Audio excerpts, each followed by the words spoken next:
Hey guys, it's Carter. Welcome back to the channel. And guys, I had to dress up. We are killing it. In the past week, we made a little over $3,600. So I decided to dress up as Benjamin Franklin because that's what we're making a lot of these days. So I hope you guys all enjoy this video. We're going to be talking about stocks that we're holding and pretty much my strategy when it comes with navigating swing trading. So I hope you guys all enjoy it. If you guys do, hit that like button, subscribe, and like always, if you want to learn more about swing trading, guys, check out our school. We have private live streams, quizzes, lectures, a group chat, but more importantly, we actually teach you to trade. It's not a get rich quick, it's not alerts or anything like that. And guys, we are starting our Black Friday sale. This is going to be the largest sale that we've done for 51%. You guys can use code Black Friday for 51% off. It's awesome. Private live streams, quizzes, lectures, a group chat, everything you guys need for swing trading. So check it out down below and I'll see you guys in there. And guys, let's jump into this here. So this past week here, we've had a great week. For those of you that have been following the channel, you guys have seen the growth here. Now, as of right now, our total weekly profit is near around $3,600. It's actually led by Costco here, but percentage wise, it's on ticker symbol KFY. And don't worry, we'll talk about all of them. And even the one and only Apple is a $245 gain, which I will gladly take any day of the week. You know, the thing about swing trading and trading in the markets is, you know, I'm not a trader where I'm going to buy a stock at 10 cents and try to sell it for, you know, $200. Obviously, that's very, very hard to do. It's unachievable. It's not realistic. So for me and my approach, I have no problem taking profit at 1, 2, 3%. Because I understand compound interest. I understand that the profit I make today can be used as leverage tomorrow. And as long as I have these good risk management tools, I'll be ahead of the ball game. So let's talk about here the one and only KFY here. So, you know, before I ever place a trade, I have a checklist here.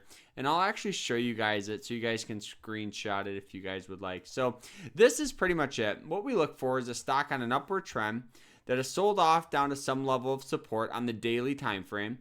We want an undervalued RSI. We want to know the earnings date. We want a good risk and reward. And then we want some sort of lower time frame support or some sort of breakout. You know, lower time frame could be the hourly. I've seen swing traders trade on like the 15-minute, the 4-hour, but personally the main two time frames that I use are going to be the daily and then the hourly for getting good entries. So, you know, breaking down that checklist, right, what do we see here?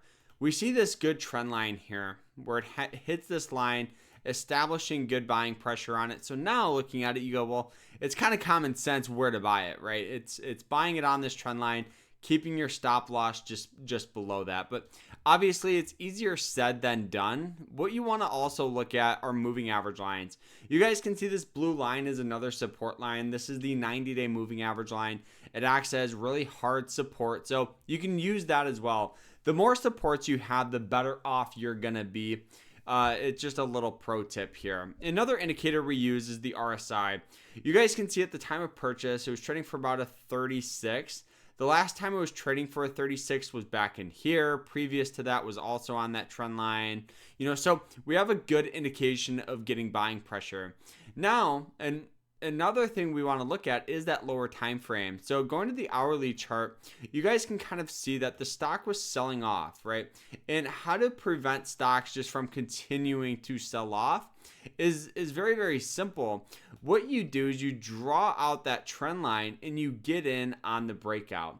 It's very simple. You can get on the breakout or you can even get in on the confirmation of a breakout of the moving average line. So our average cost was near and around that $70.85. So we actually didn't even get the best fill we could have. And that's the thing about trading, right? Is you'll never be able to buy on the peak bottom and sell at the peak top. It's very, very hard to do so. For me, I would rather have confirmation signals to make sure that the trend isn't just going to continue to sell off. Because imagine if you guys wanted to buy in on those lows, you could be buying here, here, here, here. Next thing you know, that you get stopped out because the stock continues to sell off and then it rallies its way up. So you want to get in on some sort of breakout. Now, what we saw here is getting in on that breakout, and then we saw this nice trend formed, right? You guys can see where it hits this trend now and gets good buying pressure. And then we had something called a golden cross, which is when the lower moving average line, so that 90 moving average line, breaks up through the 200, and it got absolutely huge amount of buying pressure in the past couple of days. So as of right now, our stop loss for this trade is nearing around the 77 30 mark. So if it dips down below that, we'll just take our profit, move on to other opportunity. And that's the thing about trading, is just seeking out these plays, taking profit. I've never lost money taking profit. I'm well aware this stock that I bought isn't going to go to $100 or $200. I have very, very realistic expectations with it. So we'll just take profit and move on to other plays. And you guys will notice that most of these stocks here are stocks like that, right? Where we had that good upward trend. If we go to the daily, sold off down to some level of support. In this circumstance, it was that 90-day moving average line. Got in on that breakout here on the hourly. You guys can see the nice hourly trend. Got in on that breakout, keeping stop just below that. The trend rallied its way up, popped up today, and so now we're up, $2,100 on this trade, just because of understanding basic pattern recognition and literally indicators. So the last stock that we're in on is Apple.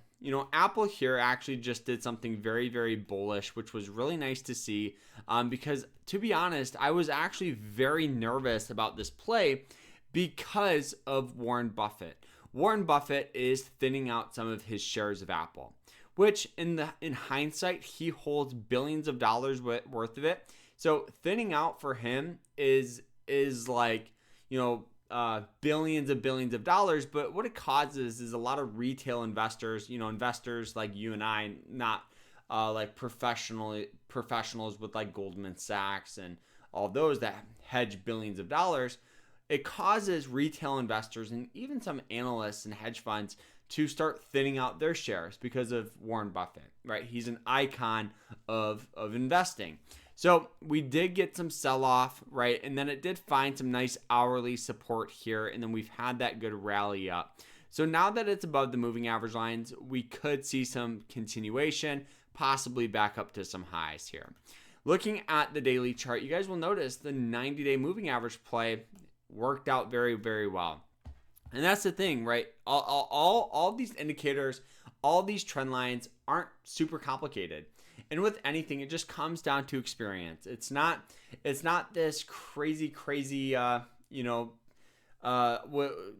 with all these studies and indicators and scanners. No, it's very simple. I love the expression miss, make it simple, stupid. So guys, if you guys want to learn more about swing trading, check out our school. You guys can use code Black Friday to get 51% off. Biggest sale we've done. So we'll see you guys in there. Hope you guys enjoyed it. Like, subscribe, and we'll see you guys in the next one. Take care.